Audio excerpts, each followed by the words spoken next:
One. Hello, everybody. My name is Bruce Montgomery, and this is my colleague, Tracy Priest. Hey, everybody. We're with the Road to Retail. On this podcast, Tracy and I hope to offer tips, insights, and examples of how small, emerging, challenger CPG brands can build their business.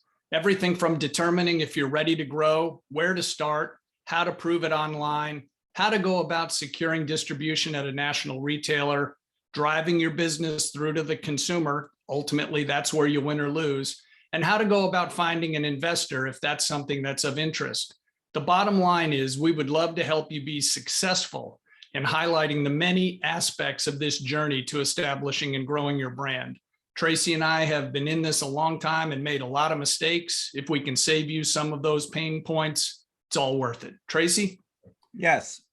Welcome, everybody. So Bruce and I have been in consumer packaged goods commercial operations for 30 years.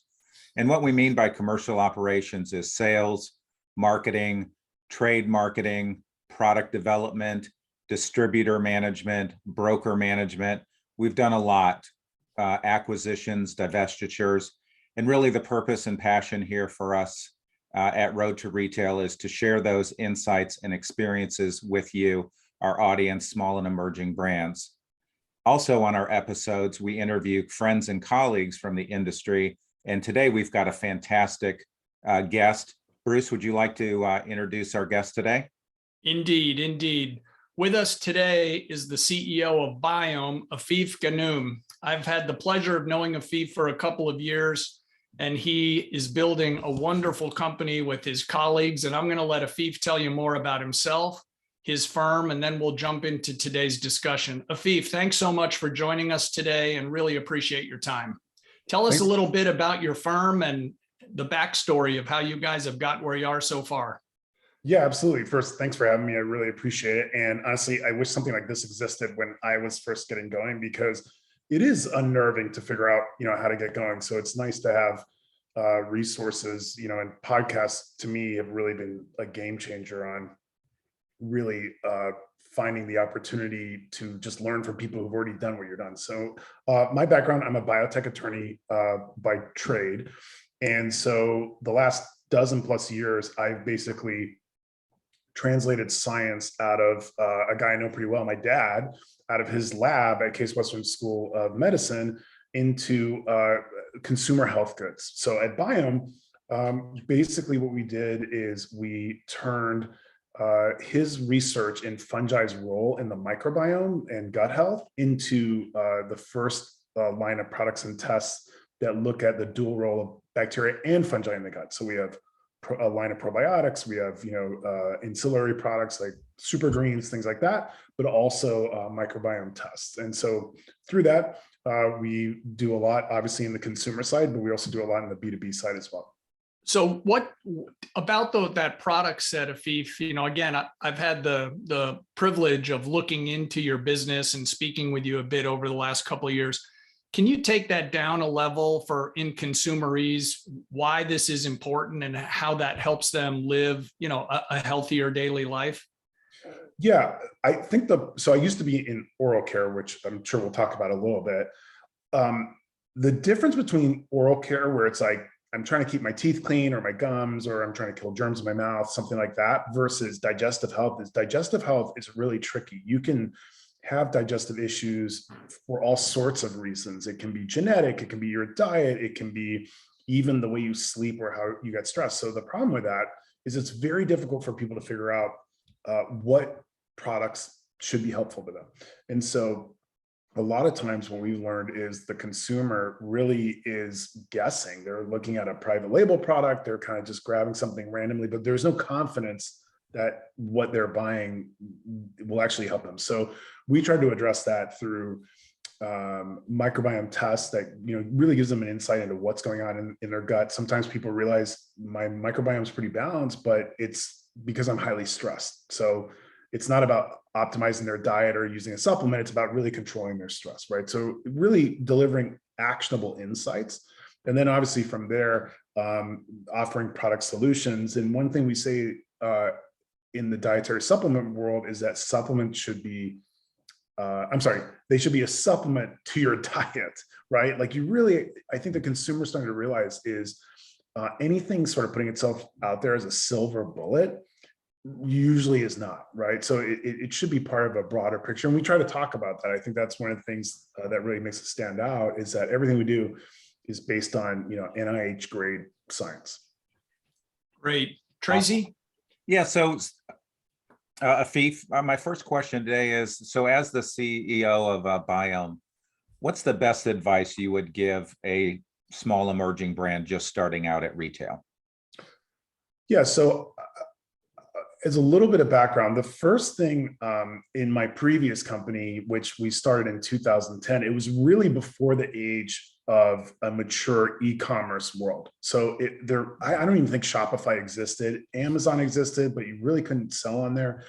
And things like Facebook advertising really didn't exist. Like Google AdWords did, but anybody who was seriously trying to launch a product almost had to go to retail, or it was like a really brute force blocking and tackling, independent retail shops, but it was really about brick and mortar. So what in that stage, when we were in the oral care space, we went aggressively into retail. And what we learned was that it is really, really a difficult road to hoe if you're not almost overly capitalized. And you don't realize pretty quickly that, the real customer is actually the retailer, right? And so you have to be keeping them super happy. And so what I realized, and we can delve more into that, is that it's very difficult, and the other thing people don't realize is that even if you get a single major chain, that doesn't necessarily mean you all of a sudden have a 7-figure business. You know what I mean? Like I always say, if like a Walgreens or someone takes your product and they're taking 2 or 3 units per store, it's actually not that many units to get going. You know what I mean? So I think sometimes people think, oh, if I just get the product on shelf, like I'm going to be in great shape. I have this great business. And it's really a pretty capital intensive business. So one of the things I've learned, and this was what we applied at BIOHM, was that, in 2016, when we were really getting going in earnest, I went to CVS, I went to, the big retailers and said, look, this is what we're launching. What do you think? And what I realized was, we were going to end up in a situation where we were trying to convince them it was a good idea. It was going to be sort of like starting from a defensive posture, which you kind of understand when they're starting with a new brand. So we backtracked from going into retail initially, and we went heavily into Shopify, heavily onto Amazon. And it's not till about 5 years later, we started to penetrate retail. And by then we had, a significant business online.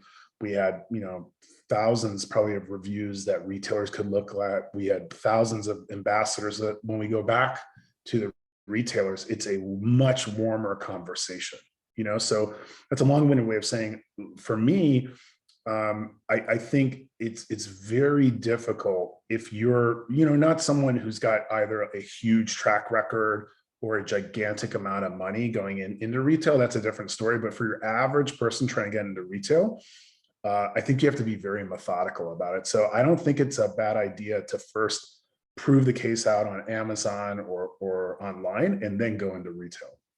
So Afif, you guys have a really sophisticated approach to e-commerce.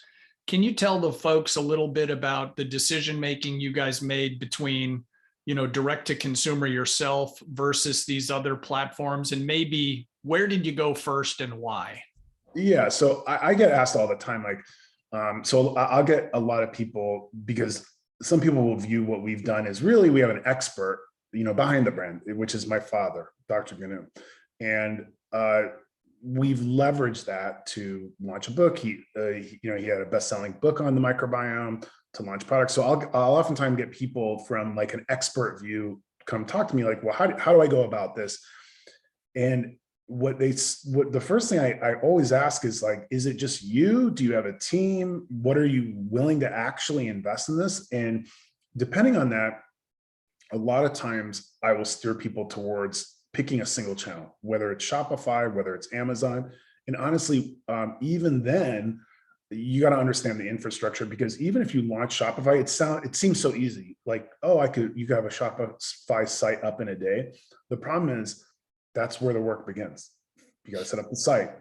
You got to have fulfillment. You got to have someone answering the phones. You got to have email. You got to have email market. You know what I mean? Like advertising, short of you being like a legitimate influencer. And Bruce, you and I have talked about that in depth before. Even if you have an audience, that doesn't necessarily mean it's going to translate. But short of actually having a significant platform, it's very difficult to drive awareness and demand off Shopify. You have to proactively advertise. Amazon, you still have to proactively advertise, but they take a lot of the work off your plate with FBA, with, you know, essentially customer service. You just have to get them the product, and then you have to, you know, generate demand on their platform.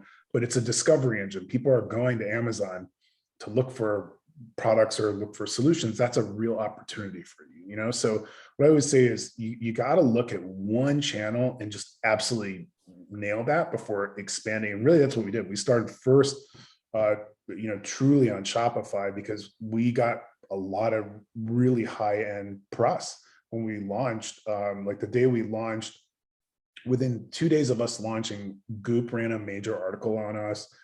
We were on a 30-minute national segment on NPR. You know, we were in Muscle and Fitness. We had all sorts of PR. So we knew we were driving awareness, but you know, we only concentrate on one channel. Hey, Tracy, one more question to follow up there real fast. Sure, So Afif, when you just went through that around launching on Shopify, and then you described the pros and cons kind of Amazon, what was the checklist in your mind when you said, okay, now we've kind of cut our teeth? What hurdles did you say when you and your team sat down at the table and said, now we're ready to go to retail? Was it a certain number of reviews? Was it a certain sales level? Was it an understanding of how much dough it would take to get into retail?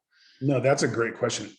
2 years ago, if you had asked me this, I would say, I don't know that we will go back to retail, because it was just, you're seeing giant brands being built, you know, up till maybe 2018, 2019, solely on Shopify. And basically the argument was they would go to a, you know, I don't know, the Procter and Gamble's and, you know, the mega CPG companies of the world. And it's like, you take the retail, like that's the big growth opportunity for you, right?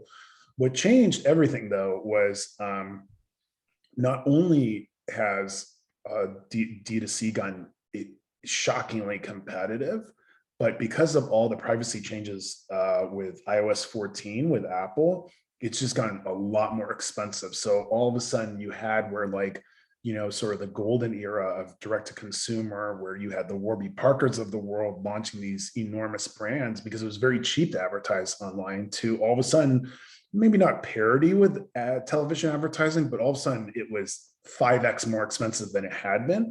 So everybody, you know, even not that they've done a great job, but like the Caspers of the world, everybody started looking for a retail strategy. You know what I mean? Like this, and everybody, you know, the term du jour now is omnichannel, right? So everybody started looking. So we did too, you know, and so we started exploring did it make sense? And we knew, because we had a really strong scientific story, that especially in the natural channel, that would really resonate, you know. So we have started to, you know, roll out in that, but we would have probably stayed pure D2C if the same sort of environment had existed that was, you know, like essentially cheap D2C advertising capital up till a couple of years ago. Wow, great. TP? Yeah, great insight, Afif. So I want to recap a little bit and do a few highlights. So first of all, retail is not for the faint of heart. Second of all, what I heard you say was you have to be well capitalized, and a lot of small emerging brands are not. The third thing I heard you say, which was awesome, it's not about getting on the shelf or distribution or what we call sell in, it's about sell through. I would say there's two ways you're going to get off the shelf. People will buy it, or the retailer is going to pull it. And that's the disaster, right? So, you know, the other thing I'd add is the era of Me Too's is absolutely dead. You have to have serious differentiation now to even have a shot online, let alone, you know, I was saying to my wife, I'm not a big e-commerce shopper. And I saw this hat that caught my attention on Facebook, and probably for the first time ever, I impulse bought this hat. And I within a day, I was hit with, it seemed like 50 other companies that looked exactly like this company that first time I saw it seemed unique. And then, oh, targeted, this guy actually bought. Now everybody's targeting me. And I thought, oh my God, this is what we're doing. This is what happens to us, right? Like someone just bought a probiotic and now they're hit with 50 of them, you know? So if you don't have a serious lane of differentiation, I don't think it's worth it. And that can be, you know, sort of a tough pill to swallow for a lot of people. But I think the earlier you understand, like, you know, better tasting, or like, you know, these things that honestly are pretty subjective, it's not good enough anymore, you know? Mm-hmm. That's just great insight. And Bruce and I talk about that as well, that you have to have differentiation, you have to have innovation. That's what buyers at retail are really looking for. And what I loved what you said also is proof of what you talked about was proof of concept. You proved your concept online and then took it to the retailers. And I think the small emerging brands that Bruce and I talk to sometimes, their statement is, well, I love my product, my friends and family love my product, and I sell it at my local farmer's market on Saturday, and those people love it. Well, that's just not enough. No, and my welcome to the NFL moment when we first went in retail, you know, 12 years ago was we brought really differentiated product, and they said, this is really good. How are you going to drive people into my store to buy this? Mm-hmm. They didn't, it's not that they didn't care about the science, but like that was the opening gate. Okay, you're in, but you're not getting to the castle unless you show me, like, how are you driving people in here? Because if I give you, and then the other thing I realized is if they give us this spot, that's a spot that Procter & Gamble's not getting, and they know Procter & Gamble's going to spend money.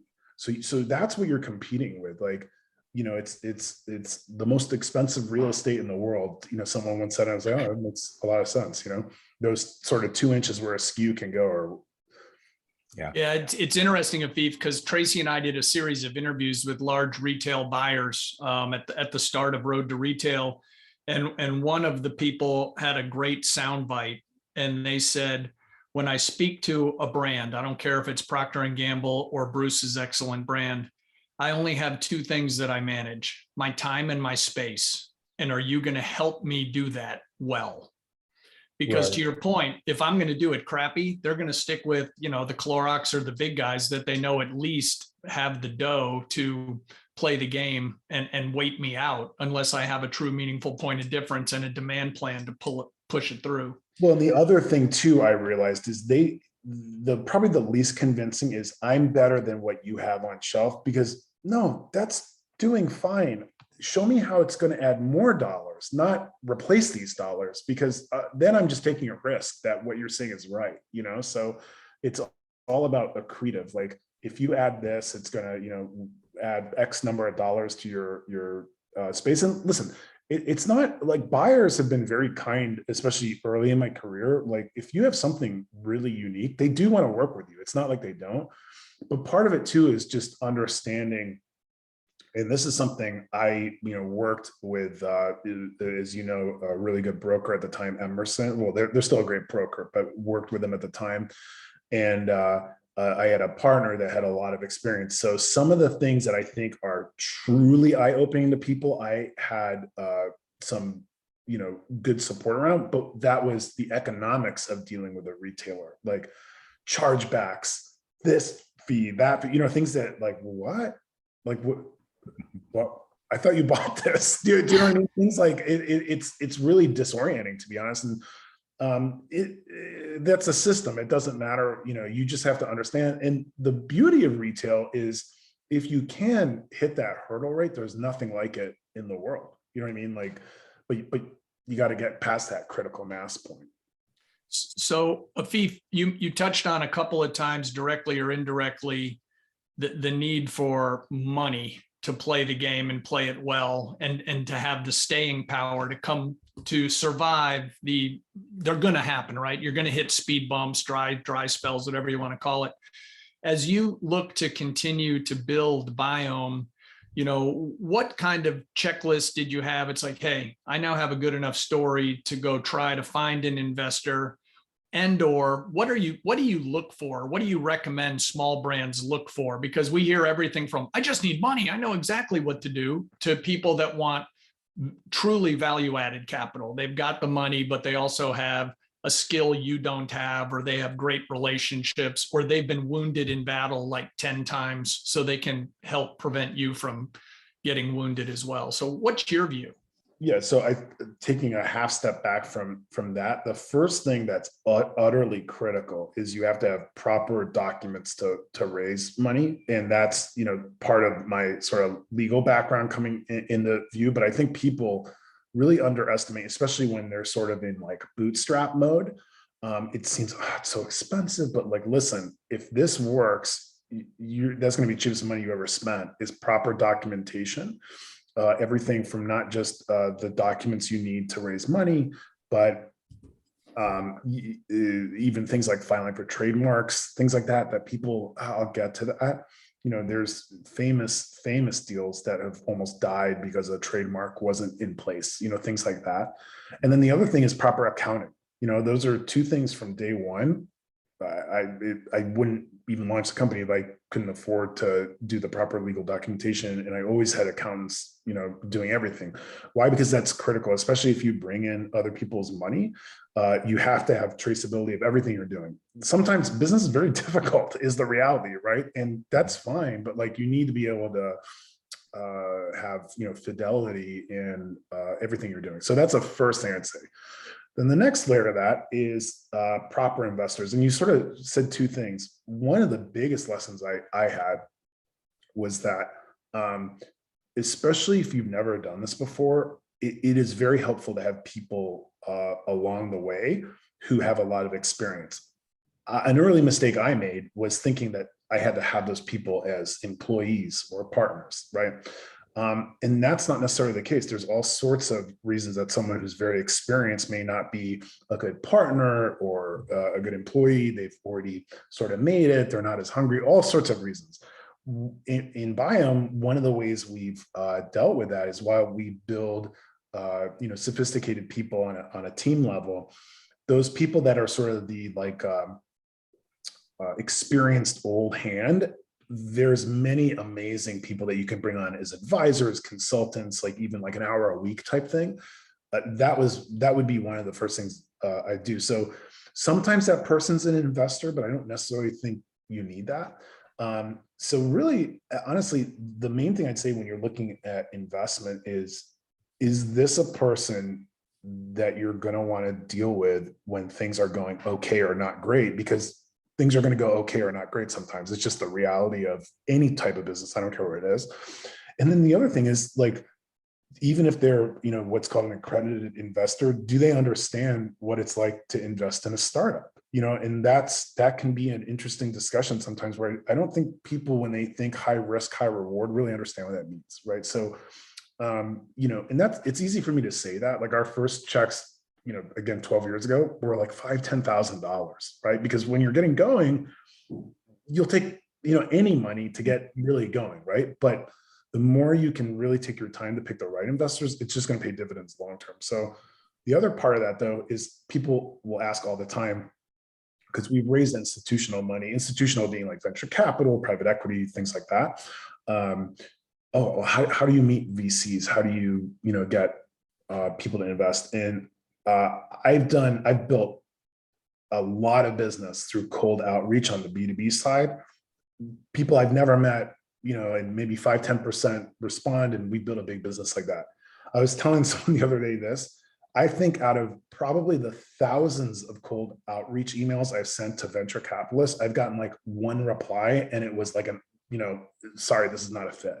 It's such in institutional money. It is such an introductions game and a warm, intro game that you really need to spend the time figuring out in your network who has connections into those worlds, because otherwise it's very difficult. And you understand it, right? Like, as investors, they want to invest in people they already know have a track record, or someone's giving a warm introduction into. So it's not unusual, but typically now VCs, even when you get a warm introduction, they want to see serious traction. You guys probably have a better view into that than I do, but I have a friend who has a really interesting bar company, 7 figures of revenue, and he was asking for intros into some of the VCs I know, and I reached out, and they were basically like, too small. You know what I mean? Like, good traction, interesting, but like, we want to see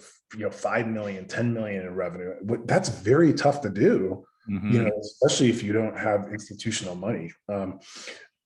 Sorry, I feel like I'm going on a monologue. No, this is great. No, this is really good. The other thing that always assume there's a backstory, right? It is very easy, especially in LinkedIn world, to see like, especially as like a young entrepreneur or young brand, see these other brands that are absolutely killing it. Oh my God, they're getting placement everywhere. They're getting these amazing displays. And a lot of people don't realize that, listen, there is a tremendous amount of capital going into what you're seeing, whether it's buying displays, whether it's very aggressive promos because there's sort of a land grab, whether there's, some, special relation, there's something that there's a backstory. So, it's easy. I think LinkedIn's like any other social media. You can start feeling bad about what you're doing, where you're seeing what other people are doing. So always take it with a grain of salt, because sometimes like that, $3 drink you're seeing where there's hundreds of them, they're literally losing money on every can to get it, the turn to build a story to take to the next retailer, which again, that's not a bad strategy, but it's a very expensive strategy. It's, really only one end game, which is to have a massive exit versus, there's if you're building up like slowly with regional niche players and, slowly but surely going from 100 stores to 500 to 1,000, but it takes 5 years, but it's probably a much more sustainable business, those are things you just, need to be aware of, I think. Yeah, there's a lot of stories out there, Afif, just what you're saying, where a brand gets some traction, they get fortunate, they get some cash, and then they outkick their coverage. They either get too ambitious, they get away from kind of their home regional base if it's a regional brand.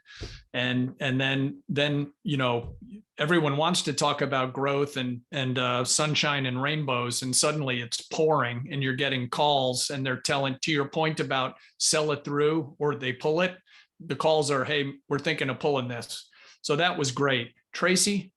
Yeah, so I just wanted to recap one thing that you said about LinkedIn and seeing brands, because I see that all the time, and the backstory. What people don't realize is it might have taken that brand 5 to 10 years and a lot of money to get to that place where they show that display. And so that was just a great point. So tell our audience, Afif, what would be the biggest mistake you would tell a small emerging brand to avoid when entering retail? To be over ambitious into getting into the big retailers first. And I'll give you an example of this. So in our previous company, we had a product, we won best new product of the year at ECRM, like really a truly hot product. And we had basically every major retailer not only take it, but want to do displays. And I always tell people, like, our opening orders, again, this is a 4-person company. Our opening order was 600,000 units, right? Wow. Like a shocking amount of, and I think we had something like, 6,000 displays, crazy, right? So we thought, oh, we've made it. Like, this is happening, and we had like a television advertising budget. Like, this was a serious launch, right? And what happened was we basically, it was in the cough cold category. We basically could not get quite over the hurdle rate, especially because the retailers had been so excited that they were kind of treating us like a P&G type launch, that the numbers were, if you were like a challenger brand view, they're pretty good. But instead of taking one product, they were like, could you do three different flavors? We're like, we can do that. You know what I mean? Like, so all of a sudden, Danger, Will Robinson. Yes. Yeah. So then guess what? Just what you said. Then we start seeing the numbers, and it's a hyper competitive space, and it is just not looking awesome in a number of the retailers. It's looking okay. And so what ended up happening is we lost probably a half of that distribution in the first season. So in retrospect, what I really wish we had done, because one of the major drug chains instantly was just all in, really supportive. I wish we had just launched with that retailer and even done the displays, done those things, but it would have been much more manageable versus 8Xing that. You know what I mean? I think we were in 27,000 stores at launch. Wow. So at launch, Holy that's cow, crazy. with only 4 people. yeah, So- one of those was like an office manager. It was like, and just the supply chain. And I will tell you, we did not miss one delivery date. We didn't miss anything. Supply chain held up, but it was, that to me was the biggest lesson. So when we went to, when we got BIOHM going, in my mind, I was like, we'll never do that again. Even when we initially looked at retail, my goal was to take it to like a single big retailer, get their buy-in. And when I felt it was like good interest, but not like this super excited interest, I said, let's do D2C first. Yeah. So Afif, I want to follow up on that because you've been an entrepreneur multiple times with an interesting background. What are the things that you see that you would in your background, what would you like as a do-over? If there was one thing, it kind of ties to what Tracy said, what mistakes would you counsel people don't make? But what thing have you done where it's like, boy, I really wish we'd have done B first, and then A would have been easier. And then I also want to follow up that, because one of the things we hear from small brands is, I've got this really great plan. And we interviewed the founder of Koya, and he said, yeah, I had a great plan too. And after about a week, it didn't matter because things change and you have to go to the line of scrimmage and call the audible. So kind of a double question there, what do-over would you love? And talk to the group for just a minute or two about the need for a plan, but how vigilant do you stick to it at all costs versus? I personally think that's a recipe for disaster. Like Mike Tyson said, everybody has a plan until they get punched in the face. Do you know what I mean?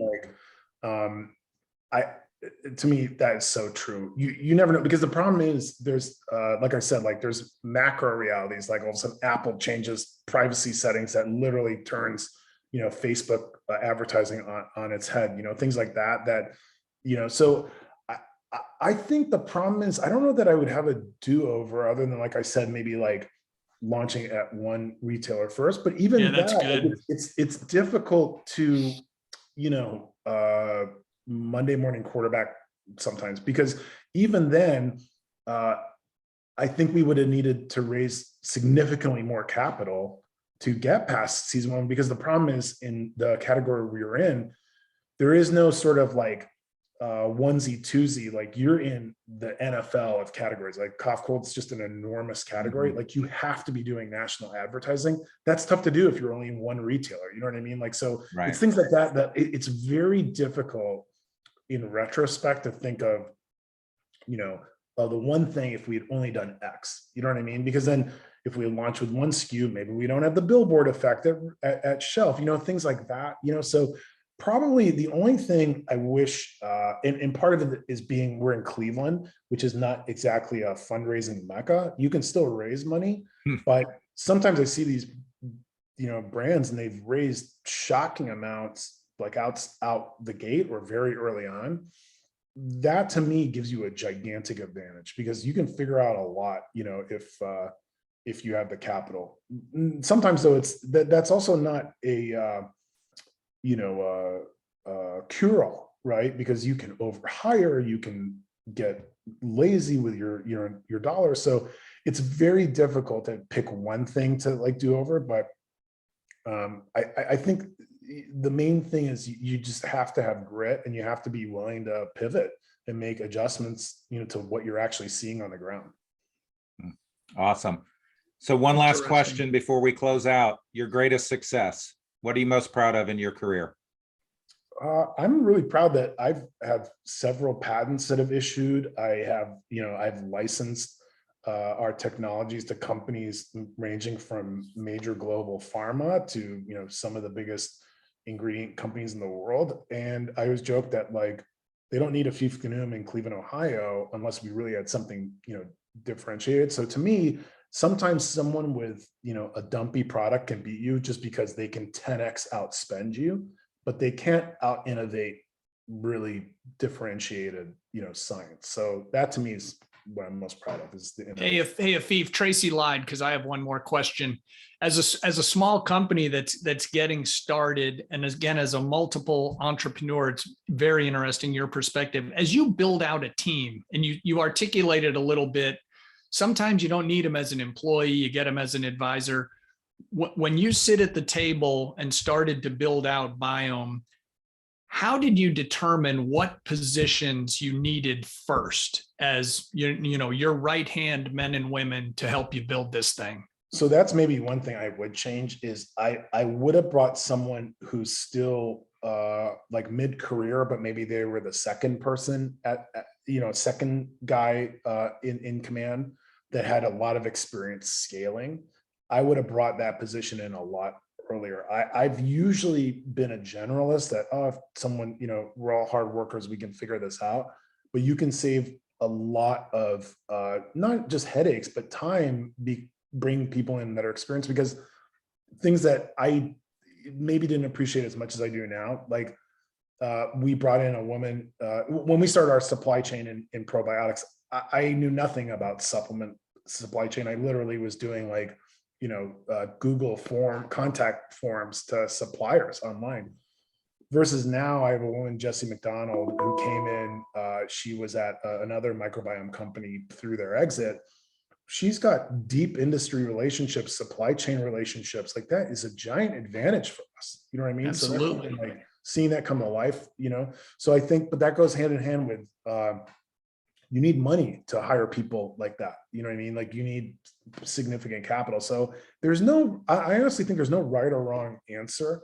I think, there's different paths, and listen, there's all sorts of people that have taken very unorthodox, approaches to success, and people that you would have sworn these people are going to have a smash hit, and it didn't work, well capitalized, this and that. So I really think you have to, the critical thing is, we say this in the company all the time, and it's the only cliche I like, which is ego is who's right. Truth is what's right. So I don't care who has a good idea about what we should do or not do. Sometimes if it's a strategic decision and someone in customer service is like, that's a bad idea, we don't hear that from customers. We hear X, Y, and Z, and we're like, you know what? That makes sense. Like, you have to be willing to gut check yourself, and you have to have people around you that are willing to do that. Otherwise, it's a disaster. Wow. That's great. That's great. Interesting about the deep experience in the right places to accelerate versus, just willing to strap on the helmet and get 9 concussions trying to learn it yourself. Tracy, I think we're ready for the big finish, but Afif, before Tracy wraps up, thank you so much for your time. Hope you've enjoyed it. And you gave a lot of pearls of wisdom out to the viewers today. So thank you so much. Absolutely. TP? Absolutely, Afif. Thanks so much. Just great wisdom today. I think our small emerging brand audience is really going to love it. So we'll be posting this on our LinkedIn page in 2 weeks. And you can find us on LinkedIn at Road to Retail, also on our YouTube page at Road to Retail. And I'm excited to announce also that we are now on Spotify. So you can check us out on all 3 platforms. So thanks again, Afif. It was great having you. And, hey, Afif, if anyone wants to reach out, how could they get in touch with you? Honestly, LinkedIn's probably the best way. I check it all the time. I think it's a great platform, and it's just obviously my name on LinkedIn. Excellent. Awesome. Thanks so much, guys. Take care. Good luck out there.